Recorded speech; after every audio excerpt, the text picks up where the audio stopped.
Acompañan en su Biblia el libro de Mateo, capítulo 5, y vamos a leer versículos 17 al versículo 20.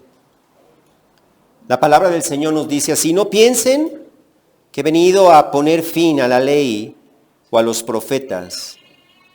No he venido para poner fin, sino para cumplir. Porque en verdad les digo que hasta que pasen el cielo y la tierra, no se perderá ni la letra más pequeña, ni una tilde de la ley, hasta que toda se cumpla.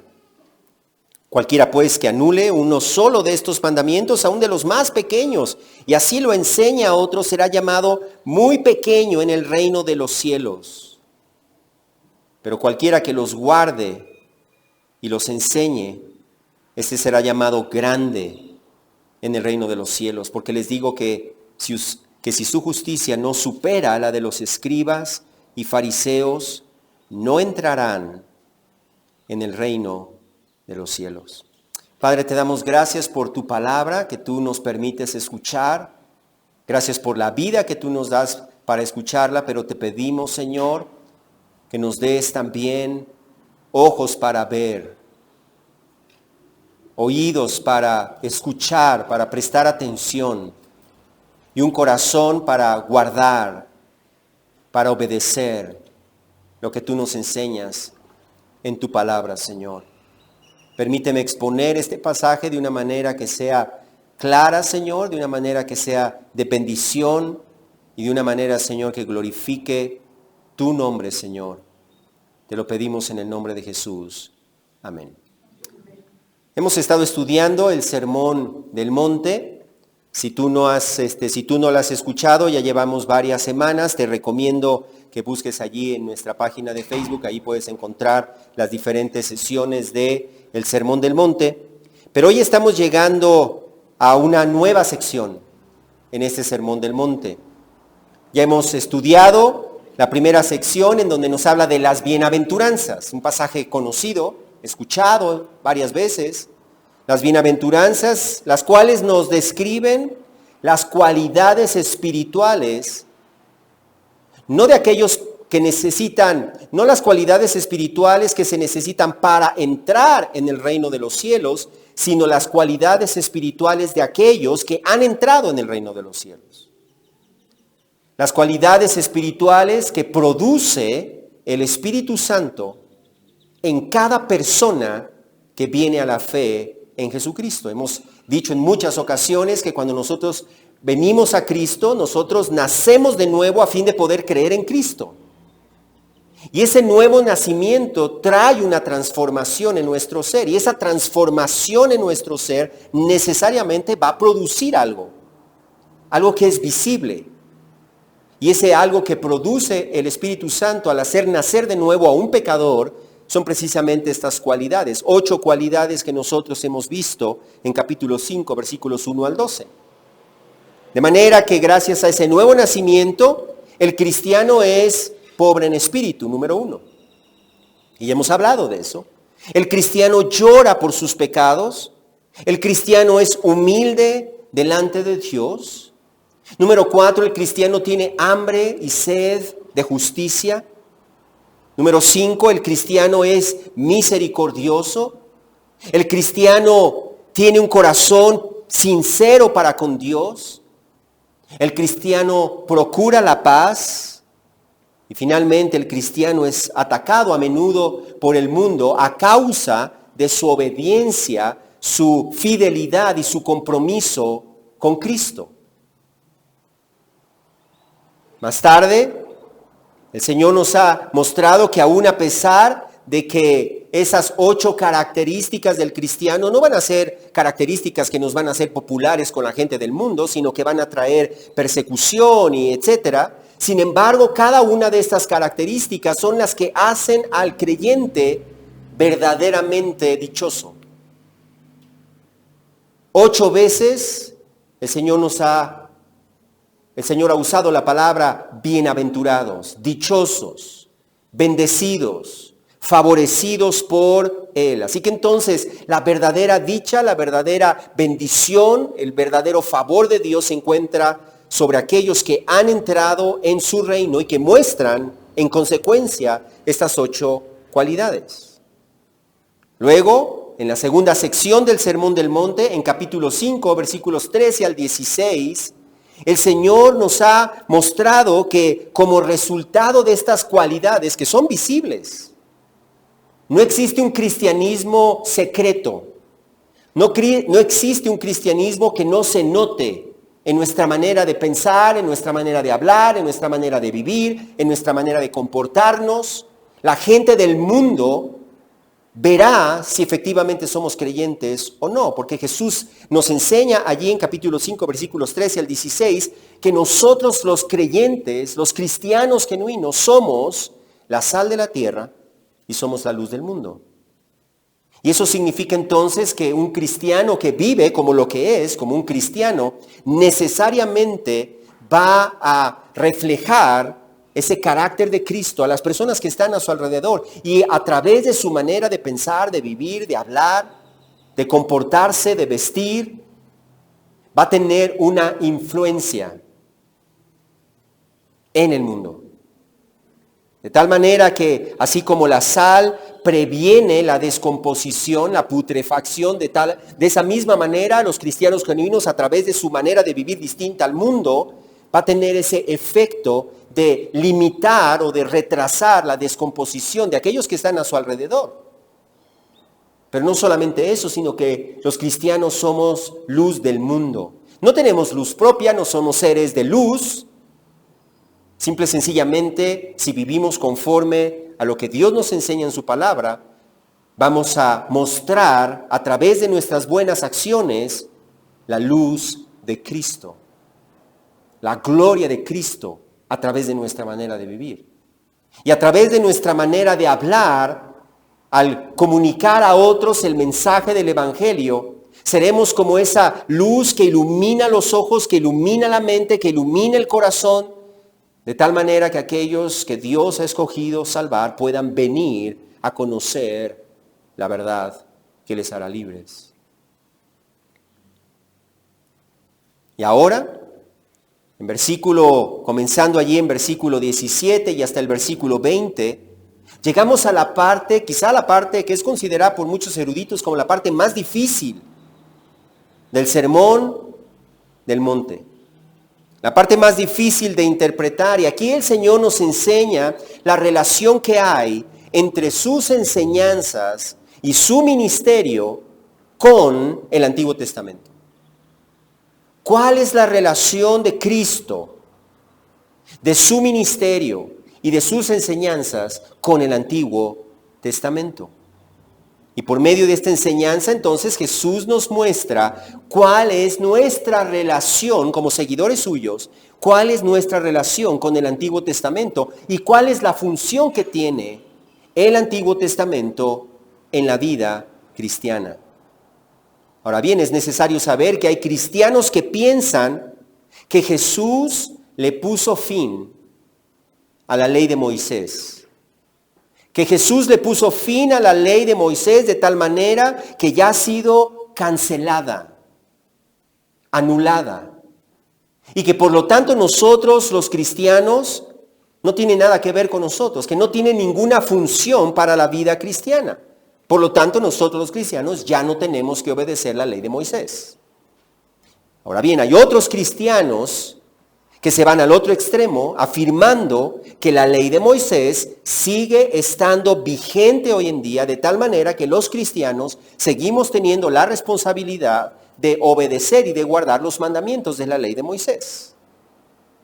Hay otros cristianos que creen que solamente las leyes morales del Antiguo Testamento, resumidas en los 10 mandamientos, son las que siguen estando vigentes y que son las cuales nosotros los cristianos debemos obedecer.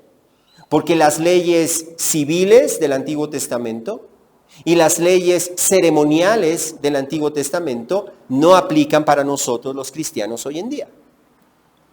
Y hay otros cristianos que afirman que la ley de Moisés, aunque ya no es legalmente obligatoria para el cristiano, sigue siendo útil en la práctica de nuestra obediencia al Señor.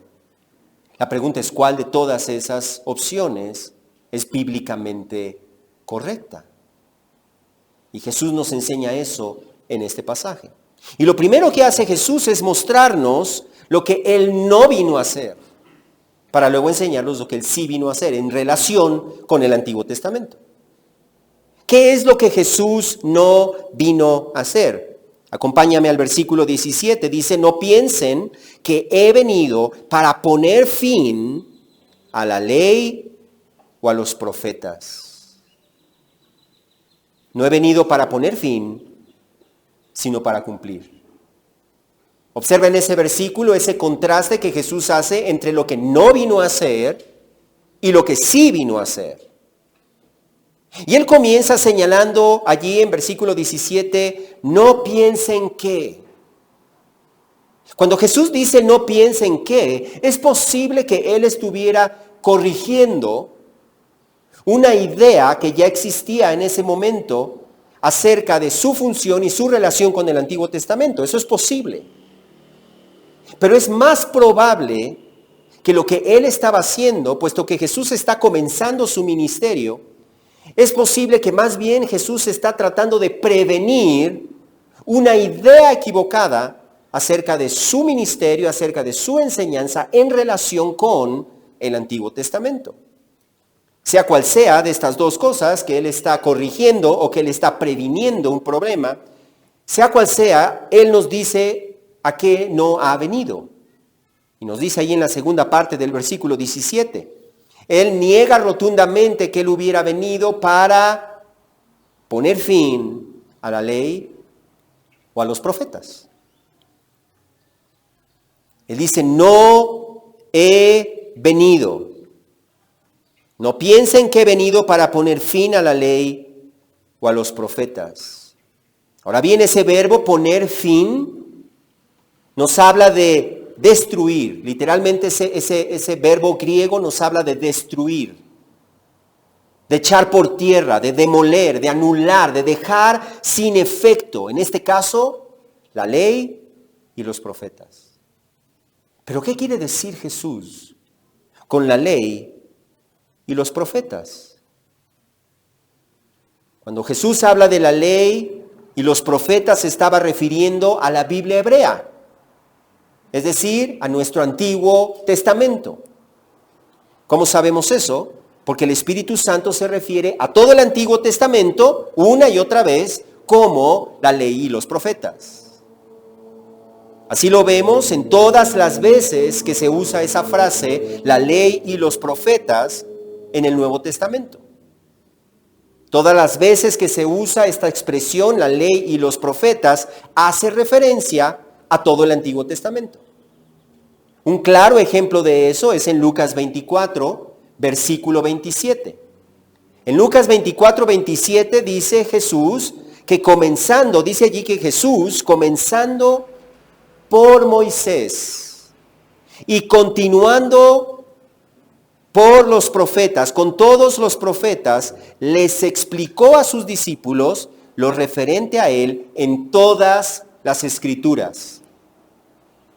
Observa tú cómo Lucas está señalando que todas las Escrituras es lo que está comprendido entre Moisés, la ley de Moisés y todos los profetas.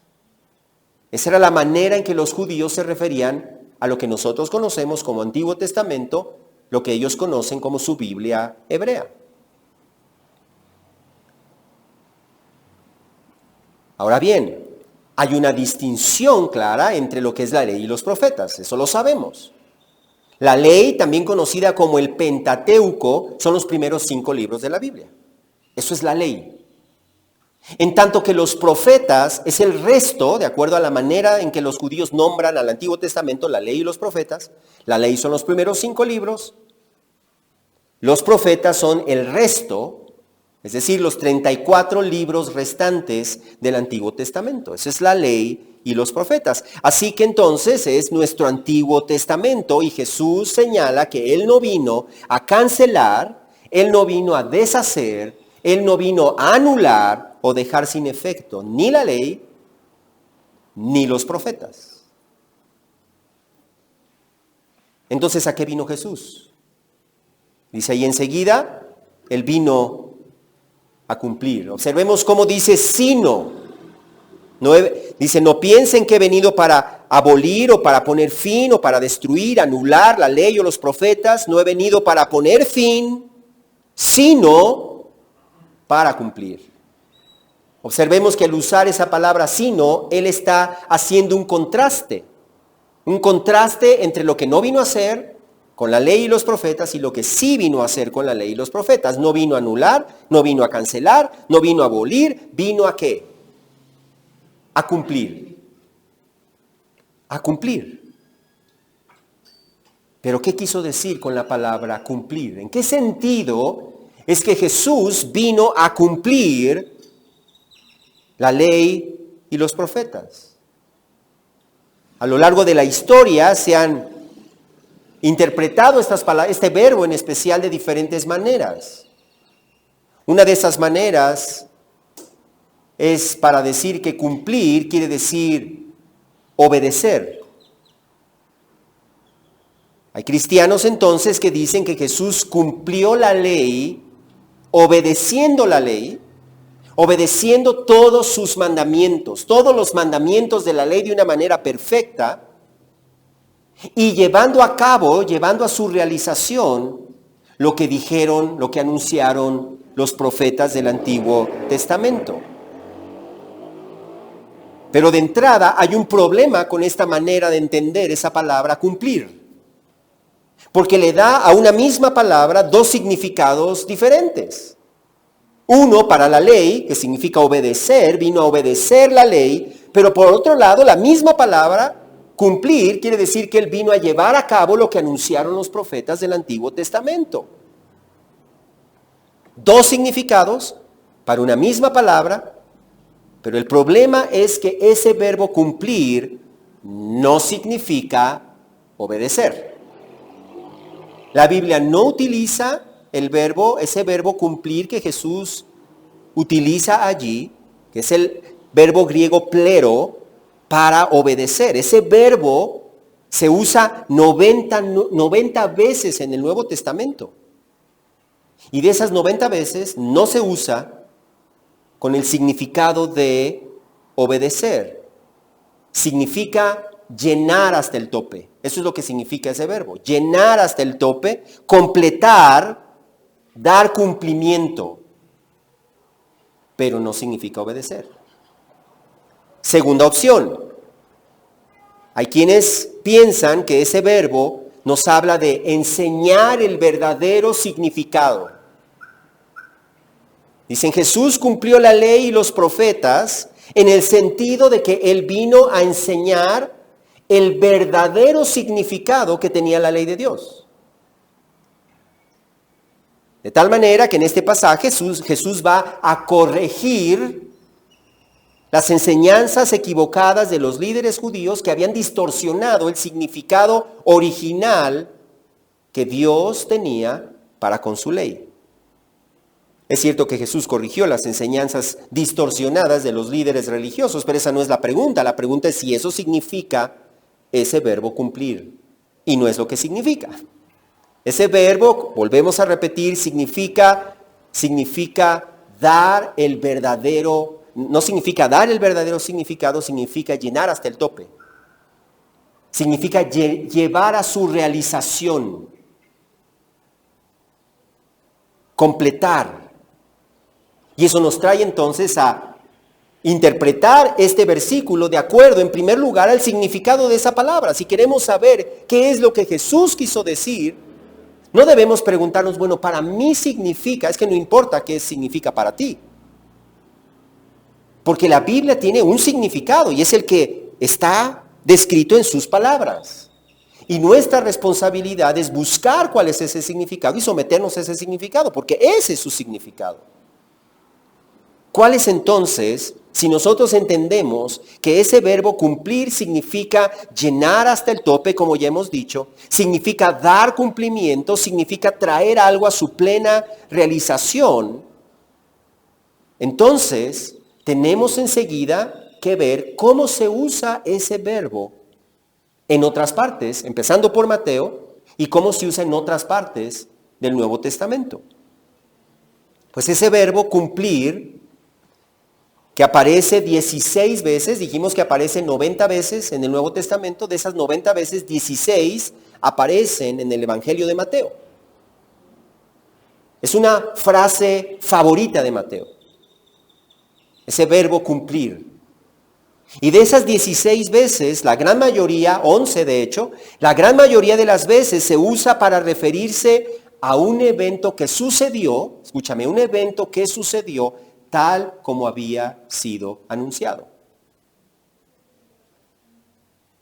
Una de las frases favoritas de Mateo es, y esto sucedió para que se cumpliera lo que fue dicho por el profeta.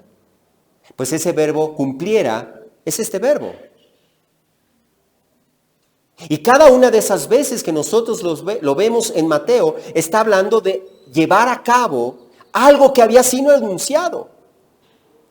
Ese cumplimiento es la realización de algo que había sido anunciado anteriormente.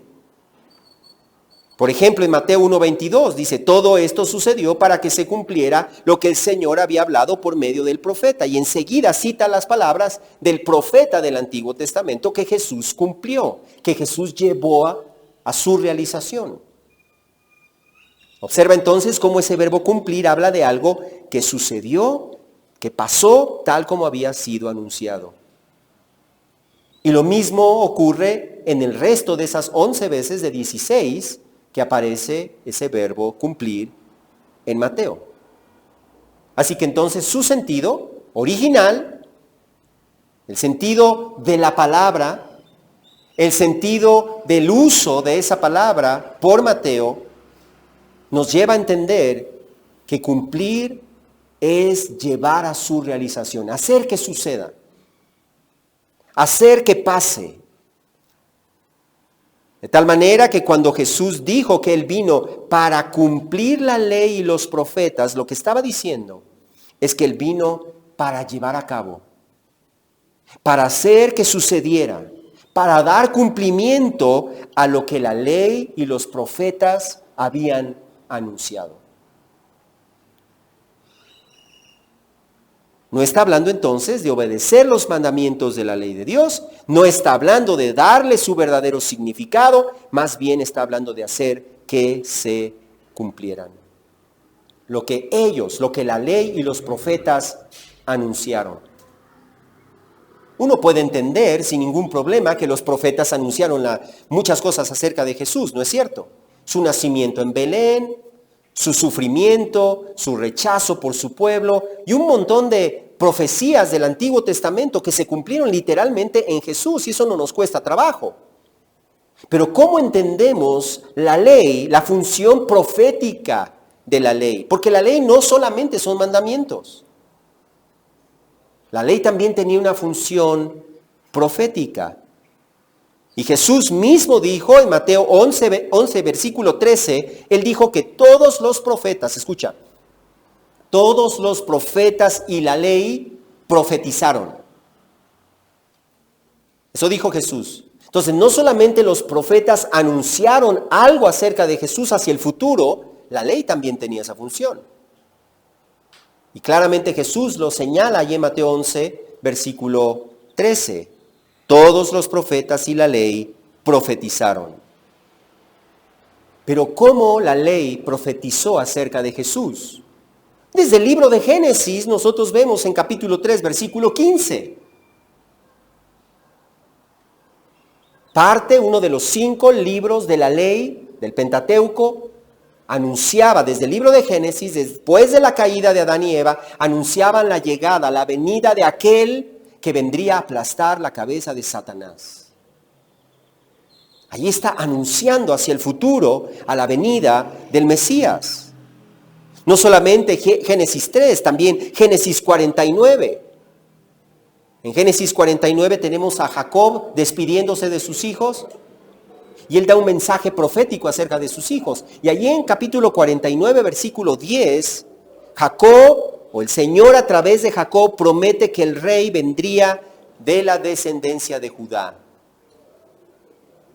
De la descendencia de Judá. y que Silo, que esa palabra Silo significa aquel a quien le corresponde, le sería dada la obediencia de los pueblos. Este descendiente que gobernaría, que sería rey, al que sería dado la obediencia de los pueblos, lo llama en ese mismo pasaje la estrella de Jacob. Ese es Jesús. Ese es el Mesías. También más adelante, en Números 24, Dios prometió que levantaría la estrella de Jacob, que aplastaría la cabeza de sus enemigos, una referencia nuevamente a lo que Dios ya había anunciado desde Génesis capítulo 3, versículo 15. La cabeza de sus enemigos trayendo juicio sobre las naciones que son sus adversarios.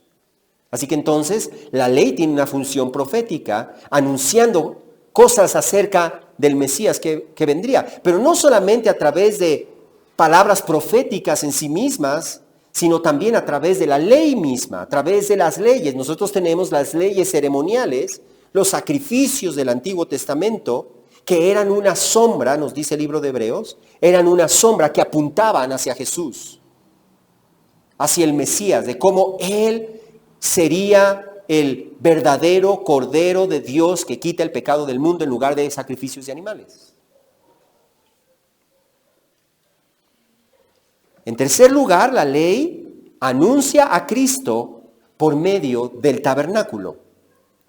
Ya no solamente de los sacrificios, pero del tabernáculo. Porque ustedes recordarán que el tabernáculo era un símbolo y era una sombra de la presencia del Señor habitando entre su pueblo. ¿Recuerdas eso? Dios mostró a su pueblo que Él deseaba habitar entre ellos a través del tabernáculo. Y el Nuevo Testamento nos dice que Cristo es el verdadero tabernáculo. De hecho, ustedes recordarán ahí en Juan 1:14, donde dice que el Verbo, hablando de Jesús, se hizo carne y habitó entre nosotros. Y ese verbo habitó, literalmente, significa hizo su tabernáculo entre nosotros. Dios hizo su tabernáculo entre nosotros en la persona de Jesús.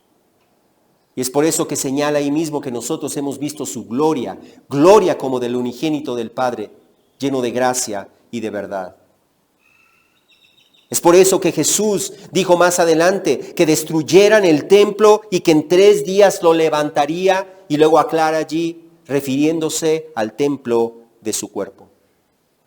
Es por eso que Jesús, su título es Emmanuel, Dios con nosotros.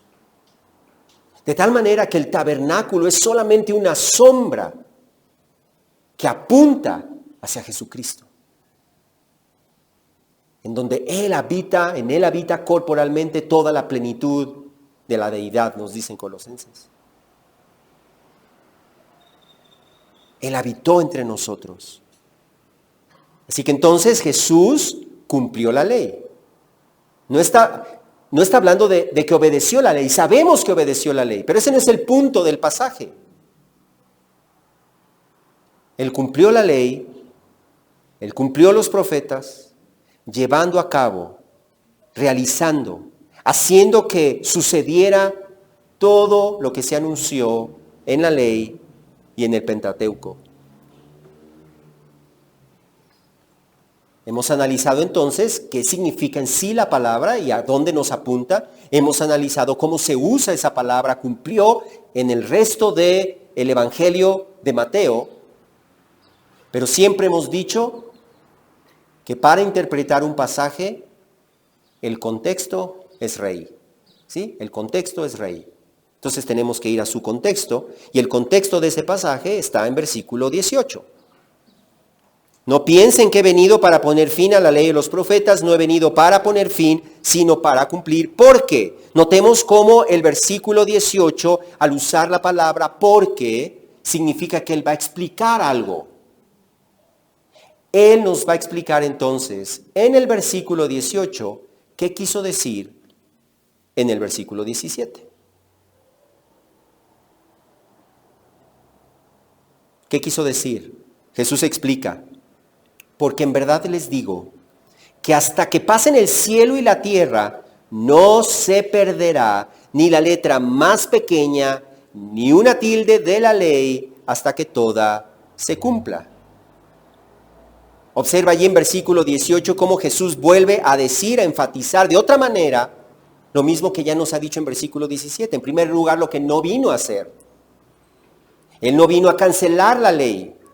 Y en versículo 18 nos dice que hasta que pasen el cielo y la tierra, no se perderá ni la letra más pequeña, ni una tilde de la ley. Ahora bien, cuando dice hasta que pasen el cielo y la tierra, ese verbo pasen significa desaparecer. No va a desaparecer el cielo y la tierra, no va a dejarse a un lado el cielo y la tierra, no va a perecer, que es otro significado también de esa palabra, el cielo y la tierra sin que antes suceda algo. Luego dice, no se perderá ni la letra más pequeña, ni una tilde de la ley. No se perderá. Ese verbo perder allí es exactamente el mismo que se usa en ese versículo, una línea antes donde dice no pasará. El cielo y la tierra no pasará. Ese verbo pasará es este mismo verbo que significa perderse. Entonces, ese verbo significa pasar de lado, significa perderse, incluso significa morirse, algo que es dejado a un lado. No va a suceder eso sin que se cumpla la ley y los profetas. Dice allí que ni aún la letra más pequeña en el abecedario griego es la letra I, la iota. Y es lo que dice literalmente allí, ni una iota y ni una tilde. Y la tilde era una línea pequeñita, un cuernito que se usa en el hebreo que distingue una letra de otra. Hay una letra que es idéntica a la otra y lo único que las distingue es ese cuernito, esa es la tilde. Dice, pues ni siquiera la tilde, ni siquiera la parte más pequeña de la ley dejará de cumplirse, ni hasta el más mínimo detalle, hasta que toda, que dice allí, se cumpla. Ni una tilde de la ley hasta que toda se cumpla. Y esa palabra se cumpla no es la misma que nosotros tenemos en versículo 17. En nuestro idioma sí, pero en el idioma griego, en el idioma original, es una palabra diferente que nos habla de algo que sucede nuevamente, que nos habla de algo que pasa, de algo que acontece. Así que entonces, al comparar versículos 17 y 18, descubrimos que el verbo cumplir en versículo 17 es explicado en versículo 18 con el verbo acontecer, pasar. De hecho, esa palabra es la que se utiliza generalmente cuando dice, esto sucedió para que se cumpliera. Sucedió es esta palabra. Para que se cumpliera es la otra palabra. Está haciendo ese énfasis en Mateo de que está hablando de un cumplimiento en el sentido de llevar a su realización, de hacer que suceda lo que fue anunciado en la ley y los profetas. Pero alguien pudiera decir, al leer versículos 17 y 18, minuciosamente, y decir, oye, pero hay una diferencia entre versículos 17 y 18. Porque en versículo 17 habla de la ley y los profetas, ¿no es cierto? Pero en versículo 18 solo menciona la ley. Entonces hay quienes dicen, hay una diferencia. Jesús está hablando de dos cosas distintas. Pero debemos saber que de la misma manera que los judíos se referían a todo el Antiguo Testamento como la ley y los profetas, los judíos se referían al Antiguo Testamento de varias formas. Una es la ley y los profetas. La otra es, como vemos en Lucas capítulo 24, la ley, los profetas y los salmos. Esa es otra manera de referirse al Antiguo Testamento que usaban los judíos. Pues una tercera manera era referirse solamente como la ley.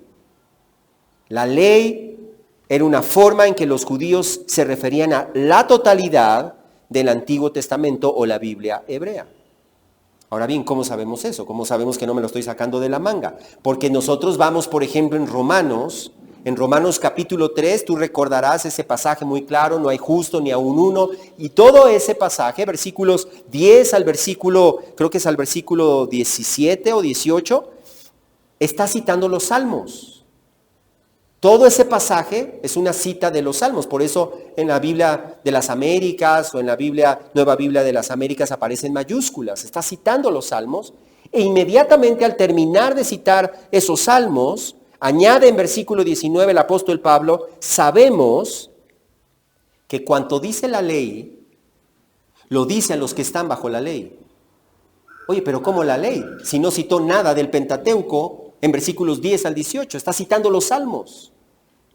Porque los judíos consideraban el Antiguo Testamento con el nombre también de la ley. Otro claro ejemplo lo encontramos en 1 Corintios 14, en donde está hablando acerca de los dones espirituales. Y allí en versículo 21 de 1 Corintios 14, el apóstol Pablo dice, en la ley está escrito, y cita Isaías 28. Que es un profeta. Isaías 28 no forma parte del Pentateuco. Así que entonces, cuando nosotros vemos ese uso de la palabra la ley, vemos que está usándolo no solamente para el Pentateuco, no solamente para los salmos, ahora lo está usando para uno de los profetas. ¿Por qué? Porque los judíos llamaban la ley a todo el Antiguo Testamento, lo llamaban la ley y los profetas, lo llamaban la ley, los profetas y los salmos. Así que entonces todo este estudio para poder tener una interpretación correcta de lo que Jesús está diciendo allí. Jesús no está hablando entonces, en Mateo 5, versículos 17 al 20, no está hablando de la permanencia de los mandamientos de la ley de Moisés. Toda esta aclaración porque muchos dicen, allí está, los mandamientos de la ley de Moisés siguen estando en pie para el cristiano. Ahí dice, ¿no? No se irán, no pasarán hasta que pasen el cielo y la tierra. ¿Ya pasó el cielo y la tierra? No. Entonces significa que los mandamientos de la ley de Dios siguen estando en pie. ¿Pero está hablando de los mandamientos? Ya vimos que no. Está hablando de la función profética de la ley, no de los mandamientos de la ley. Y cuando dice el cielo y la tierra, claramente enseguida explica a qué se refiere. No se perderán hasta que toda se cumpla. No está hablando de se obedezca, está hablando de su realización. De su realización. Lo que Jesús está diciendo entonces no es que los mandamientos de la ley de Dios siguen siendo válidos y obligatorios para los cristianos. Lo que Jesús está diciendo es que su ministerio, sus enseñanzas, no son contrarias, como muchos llegaron a pensar, no son contrarias a la ley de Dios. No son contrarias a la enseñanza de Dios en el Antiguo Testamento. No eran una nueva enseñanza, para decirlo de otra forma. Más bien sus enseñanzas, tampoco sus enseñanzas invalidaban el Antiguo Testamento. Acababan, tiraban, cancelaban el Antiguo Testamento. Muy por el contrario, cumplían. Jesús en su vida, en su ministerio, en sus enseñanzas, vino a cumplir, a llevar a cabo lo que anunciaron la ley y los profetas. Por eso es que Jesús con toda seguridad dice, no pasarán, ni el cielo ni la tierra pasarán, sin que se cumpla hasta el más mínimo detalle lo que Dios ha dicho en la ley y en los profetas. Eso nos lleva a nuestra responsabilidad, ¿no es cierto? Porque bueno, todo esto es un trabajo mental, todo esto es un trabajo, podríamos pensar, académico, para decir, bueno, todo esto, ¿de qué me sirve todo esto? En pocas palabras. ¿De qué me sirve saber eso? ¿Qué aplicación tiene esto para mí? Jesús no nos deja en el aire. Fíjate bien cuál es nuestra responsabilidad. En versículo 19 dijo, cualquiera pues que anule uno solo de estos mandamientos, aun de los más pequeños, y así lo enseña a otros, será llamado muy pequeño en el reino de los cielos. ¿Cuál es nuestra responsabilidad? Número 1, no debemos anular sus mandamientos. Y este versículo 19 es quizá de este pasaje la parte más difícil para interpretar. ¿Por qué? Porque Jesús está hablando allí de estos mandamientos, ¿no es cierto? Ya tenemos un problema. ¿Cuáles mandamientos? ¿A cuáles mandamientos se está refiriendo Jesús? Porque hasta este momento Jesús no ha hablado de mandamientos. Y esto entonces ofrece varias opciones. Número 1, no vamos a checarlas todas, pero al menos las más comunes. Y uno es que se está refiriendo a los mandamientos morales de la ley de Dios. Muchos cristianos afirman que esta es la prueba. Versículo 19 es la prueba de que versículos 17 y 18, Jesús cuando habla de la ley, no está hablando del Pentateuco, sino que está hablando específicamente de los mandamientos de Moisés. Porque Jesús en 19 dice mandamientos. ¿Cuáles mandamientos? Estos mandamientos. Entonces, necesariamente Jesús tendría que estar hablando acerca de los mandamientos de la ley de Moisés. Ahora bien, yo le preguntaría a la persona que afirma esto, yo le preguntaría, ¿cuáles mandamientos de la ley de Moisés? Si tú dices que está hablando de los mandamientos, aquí versículo 19, los mandamientos de la ley de Moisés, yo te pregunto, ¿cuáles mandamientos?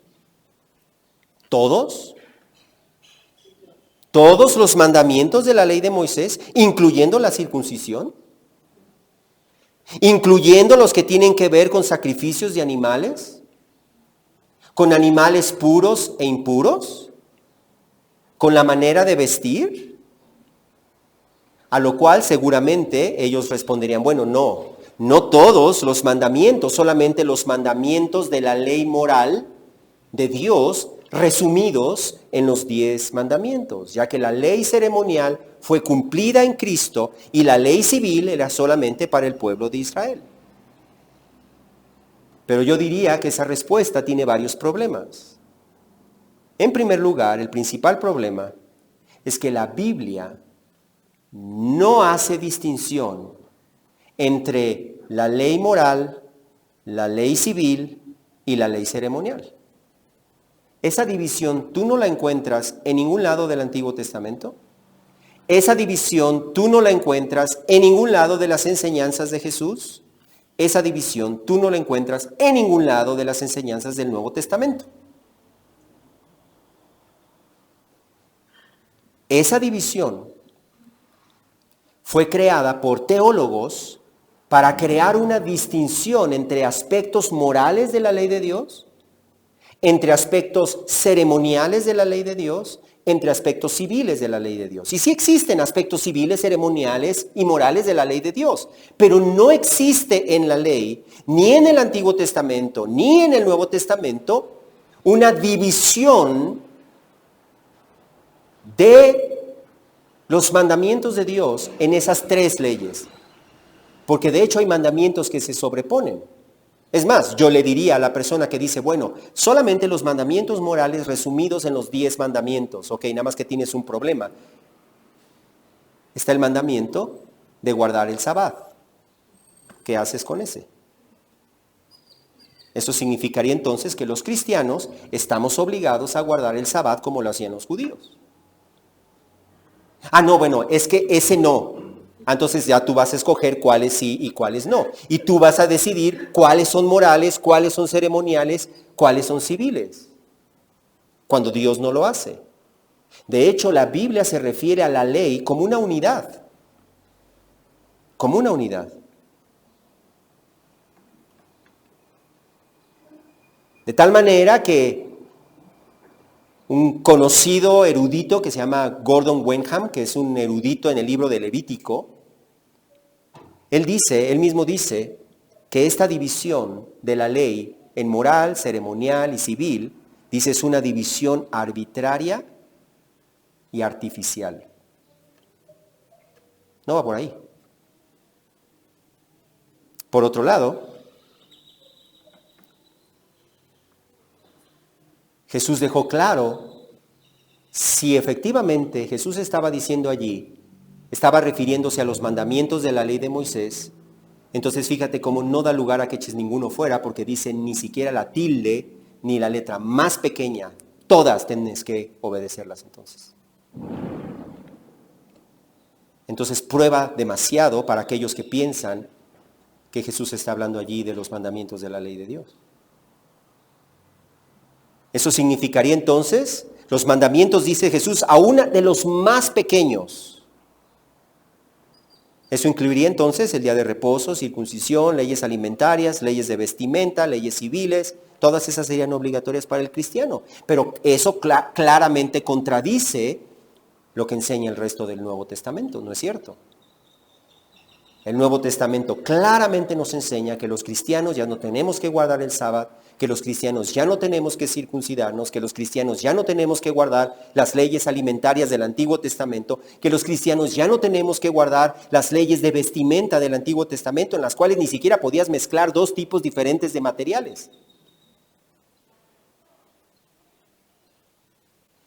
Entonces, ¿de qué está hablando Jesús al decir los mandamientos? Estos mandamientos. La segunda opción es que Jesús se estaba refiriendo a sus propios mandamientos.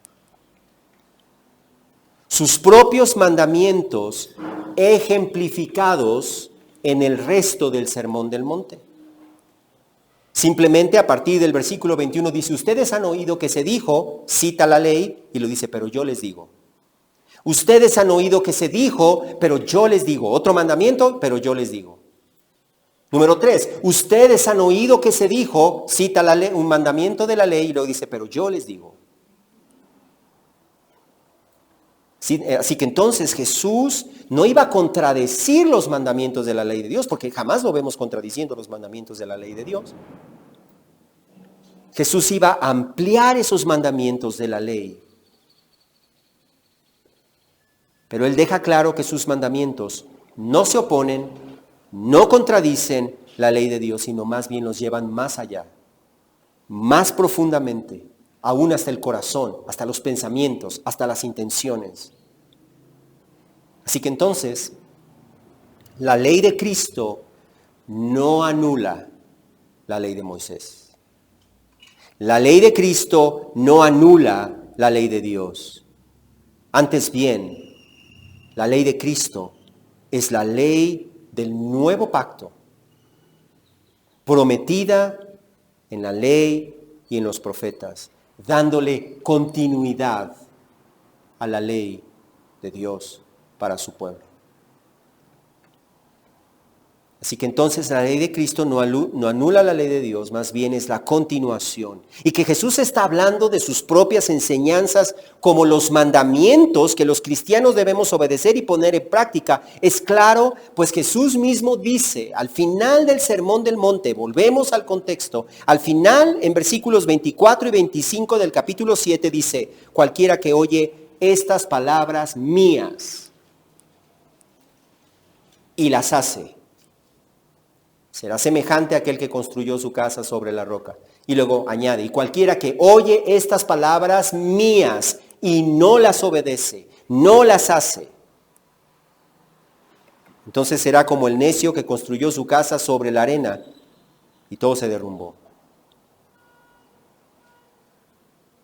Y no solamente en Mateo, sino que en otras partes Jesús mismo habló de sus enseñanzas como mandamientos, ¿no es cierto? Jesús dijo, un nuevo mandamiento les doy, Juan. Jesús mismo dijo, el que oye, el que me ama, Juan capítulo 14, si ustedes me aman, guardarán mis mandamientos. De nuevo añadió en versículo 21, ahí en Juan 14, 21, el que tiene mis mandamientos y los guarda, ese es el que me ama. De nuevo en capítulo 15, versículo 10 de Juan, dijo, si guardan mis mandamientos, permanecerán en mi amor. Y alguien puede decir, bueno, eso es lo que dicen otros en el Nuevo Testamento, pero ¿qué dice Mateo? Mateo simplemente concluye en capítulo 28 diciendo que vayamos por todo el mundo, que hagamos discípulos, enseñándoles a obedecer todo lo que Él nos ha mandado. Es por eso entonces, hermanos, que el apóstol Pablo dijo en 1 Corintios 9, versículos 20 y 21, que él no estaba bajo la ley de Moisés. ¿Alguna vez lo has leído? Él no estaba bajo la ley de Moisés, dice él. Entonces dices tú, ¿cómo? Pero que eso no significaba que él estaba sin la ley de Dios. Dice, porque estoy bajo la ley de Cristo. Yo no estoy bajo la ley de Moisés. Dice, a los judíos me he hecho como si fuera judío, como si estuviera bajo la ley, aunque yo mismo no estoy bajo la ley. Pero él aclara, pero no significa que yo no esté bajo la ley de Dios, sino significa que ahora estoy bajo la ley de Cristo. Sus enseñanzas, sus mandamientos, que dicho sea de paso y enfatizando eso, no se oponen a los mandamientos de la ley del Antiguo Testamento. No los contradicen, no se oponen. Así que entonces obedecemos a Dios, los cristianos obedecemos a Dios por medio de nuestra obediencia a los mandamientos y a las enseñanzas de Cristo, las cuales producen un estilo de vida verdaderamente piadoso, mayor que el de los escribas y los fariseos. Y por eso Jesús concluye nuestro pasaje explicando, porque les digo a ustedes que si su justicia no supera la de los escribas y los fariseos, no entrarán en el reino de los cielos. Así que entonces la venida de Jesús, después de la venida de Jesús, la manera en que nosotros obedecemos la ley de Dios es obedeciendo los mandamientos de Jesús. Es siguiendo lo que el Nuevo Testamento llama la ley de Cristo, tal como nos es enseñada en el Nuevo Testamento. Eso no significa que la ley de Moisés ya no tiene ninguna utilidad para el cristiano. No desechamos la ley, no anulamos la ley. La ley del Antiguo Testamento sigue siendo palabra de Dios. Sigue siendo escrituras. Y como nos dice en 2 Timoteo 3, 16 y 17, toda escritura es inspirada por Dios. Y puesto que es inspirada por Dios, es útil. Y eso incluye el Antiguo Testamento. Eso incluye Levítico. Eso incluye Deuteronomio. Eso incluye las leyes de Éxodo.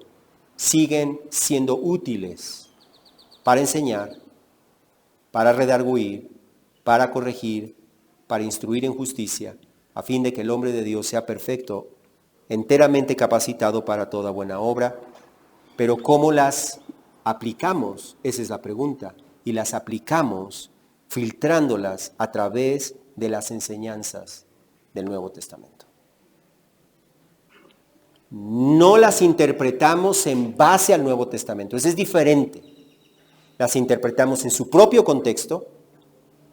Las aplicamos en base a las enseñanzas del Nuevo Testamento, en base a las enseñanzas de la ley de Cristo, la cual, la ley de Cristo, dicho sea de paso también, tú puedes ver en el Nuevo Testamento que se citan 9 de los 10 mandamientos que encontramos en Éxodo 20. Tú puedes encontrar 9 de esos 10 mandamientos citados en la ley de Cristo, pero no está el mandamiento del sábado. No porque deshacemos la ley de Moisés, le damos su lugar y ese mandamiento del sábado, interpretado en el Antiguo Testamento, tiene su lugar, pero en el Nuevo Testamento estamos bajo la ley de Cristo. Y entonces aplicamos el Antiguo Testamento, filtrándolo a través del Nuevo Testamento, que nos enseña como el Antiguo Testamento sigue siendo para nosotros útil, dándonos sabiduría, dándonos consejo, dándonos instrucción, porque sigue revelando el carácter santo, justo y bueno del Dios verdadero. Vamos a orar. Padre, te damos gracias, Señor. Ayúdanos, Señor, a digerir este estudio. Ciertamente, Señor, es complicado, detallado, minucioso, Señor. Pero eso es lo que tú demandas de nosotros cuando llegamos a un pasaje así. No brincar a nuestra propia interpretación, sino inductivamente, Señor, ir descubriendo lo que tú dijiste, porque lo que tú dijiste es lo que significa. Te damos gracias, Señor, que ya no vivimos bajo ese ayo que tenía la función de llevarnos a Cristo. No lo despreciamos, no lo anulamos, sigue siendo útil para nosotros, pero ahora estamos, Señor, bajo la ley de Cristo. Y te damos gracias porque vemos que tú cumpliste, llevaste a su plena realización todo lo que fue anunciado por la ley y por los profetas, Señor. Ayúdenos a seguir tus mandamientos hasta el más pequeño, hasta el más insignificante, Señor. Ayúdanos a ponerlo en práctica, te lo pedimos en el nombre de Jesús. Amén. Pues que pasen un excelente domingo y nos vemos.